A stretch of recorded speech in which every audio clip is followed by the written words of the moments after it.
আমি ব্যাংকের থেকে তুলে আনছি বাবা। আমার মেয়েটা অপারেশন করতে হবে, হাসপাতালে ভর্তি।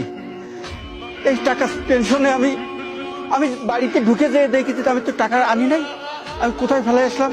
আমার খেয়াল এইটুকু আছে যে আমি অটোতে করে টাকাটা হাতে নিয়ে নামছি, তারপরে আমার কিছু খেয়াল নাই। এখন এখানে এসে খোঁজাখুঁজি করলাম, পাই নাই। আসলে এটা হলো কপাল।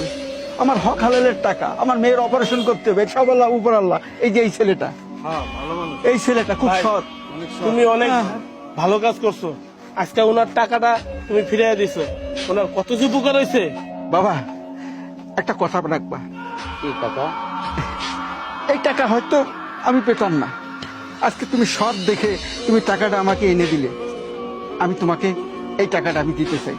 না কাকা, আমি রাখো বাবা, রাখো। না না কাকা, আমি একটা কথা কই, আমি একটা কথা কই, কথাটা আগে বোঝেন। কি কথা? কাকা, আল্লাহ আপনাদের দুয়ায় আমাকে ভালো চলায়, আমি প্রতিদিন 700-800 টাকা গাড়ি জমা দিও আমি পাই।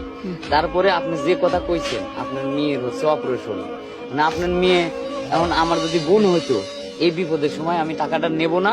আর যদি আমার মা তো নাই, মারা গেছে, আমার কইছি যে বাবা তোরে আমি দোয়া করি, তুই জীবনে কোনোদিন পরের দিন সে হাত দিবি লয়, আল্লাহ তোরে পালো চলাবে। কাকার টাকা পাইছি, টাকা আমার না, আমি নিয়ে আমি কি করতে পারবো? কয় মাস হয়তো ভালো মন্দ খাইতে পারবো, তাছাড়া তো কিছু করার মতোই নাই। আমি কাকার কাছে একটা দিন চাই, আমার দোয়া করুক, আমি যদি ভালো হলে চলে পারি, আল্লাহ দিন আমার অসুখ কিছু দেয় না, গরিব মানুষের সওয়াল, আমি যদি সংসারটা ভালো করে চালাতে পারি, এটুকু। টাকার আমার লোভ নাই ভাই। বাবা আমার একটা কথা রাখতে হবে, কাকা বলো তুমি রাখবে কিনা? বলেন কাকা। আমার মনে চাচ্ছে কি জানো, এইটা আমার বাড়ি, এইটা আমার বাড়ি। তুমি আমার সঙ্গে 2 মুঠো ভাত খাবো, আমার সঙ্গে, তোমার সাথে আমি বসে খাবো। কাকা আমি আর না না না না, এটা রাখতে হবে। তুমি গাড়িটা নিয়ে